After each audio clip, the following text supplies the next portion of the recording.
Hi, hello. So my name is Marin Vladovic. I'm working at Guardiaris as head of after sales. So we at Guardiaris are developing military-specific simulators, so the hardware simulators, as well as we have our own in-house developed military simulation software engine, as well as the image generator. If we go to the philosophy, I would say the message is quite simple. What we are showing here today is the system, the technology, not just the individual simulators themselves. Of course, the mobile training center behind me is the star of the show. So what this is a fully deployable mobile training infrastructure that is also capable to work off the grid, meaning it can work on its own generator, by its own power. So you can bring it to the troops and basically bring the training to them. But if we're talking about this mobile training simulator, it can also integrate with our other simulators. So the MTC behind me, of course, is a fully deployable capability, but what actually connects this simulator is our Guard engine, which basically in terms manages all these multiple simulators and brings them into one whole ecosystem. By having them in this one ecosystem, we're able to train collectively on different domains.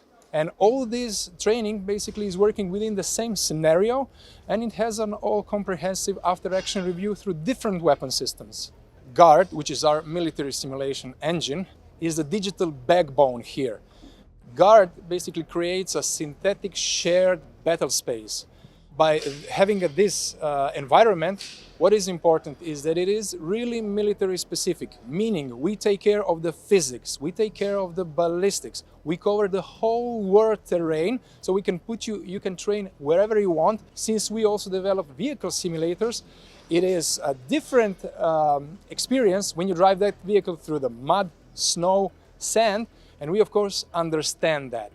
And by having this virtual synthetic environment in which different simulators and operators can train, basically enables us to have a ground on which we can connect these different domains. We also have in-house built simulators, so we go from the software part to the hardware part.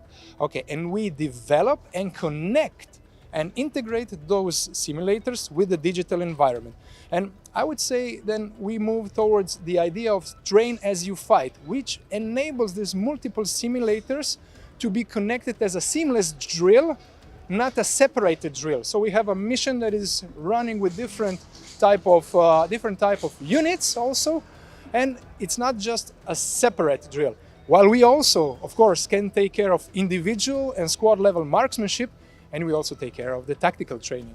Of course, we are collaborating especially with our end users, with experts from the field, to understand how the specifics of the battlefield are, of course, as realistically as possible transferred to the synthetic environment. Because without this, it would be a game. But we are able to quickly understand what the need and changes on the battlefield are happening, what is different in the training environment, and then adapt quickly. And this is how we basically adapt to the change in the environment. Of course, the latest one, now is the hot topic.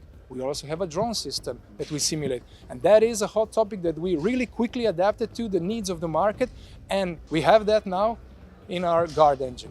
It is very, very important to have different metrics combined and aggregated if we start on the operator level throughout the time, because we have to follow how his skill set and how the skill set of not just the individual, but on the squad level, also in terms of tactical, is improving. We collect from different sensors. We also have eye tracking. We also have biometrics.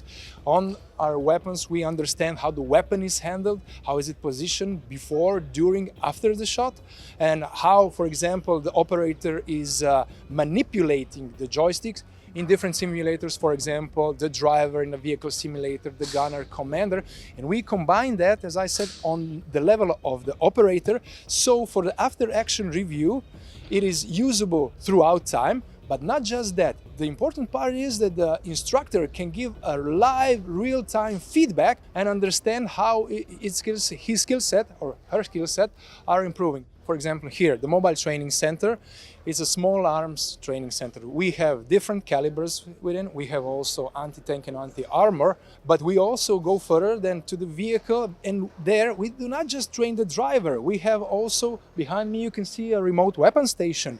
And we have also the commander that is in there. So we take care of all those levels within the environment that we have in there. So we have a vibrating floor, for example. Why? We want to bring the immersiveness as much as possible to the operator, to the shooter, so the floor vibrates. There is a lot of sounds. Our simulators are basically identical to the real weapon. Why? Because they have to have the muscle memory, the weight of the weapon, the same as they have it on the real battlefield. It must not differ. Why? If somebody has 100 hours on this simulator and then goes on the real one and the knobs click differently, you stop at one point. So this part we take care to the very detail, and it's very important, and we get feedback from our clients that they like the simulators because they're like the real stuff. So you can so Guardiaris is a Slovenian based company, 100%. We are 180 plus people located in Ljubljana, and you can get many more information on www.guardiaris.com or on our LinkedIn page. We have a fantastic crew that is constantly putting on new information, what we are doing, where we are going. You can find us there. Thank you so much. Thank you.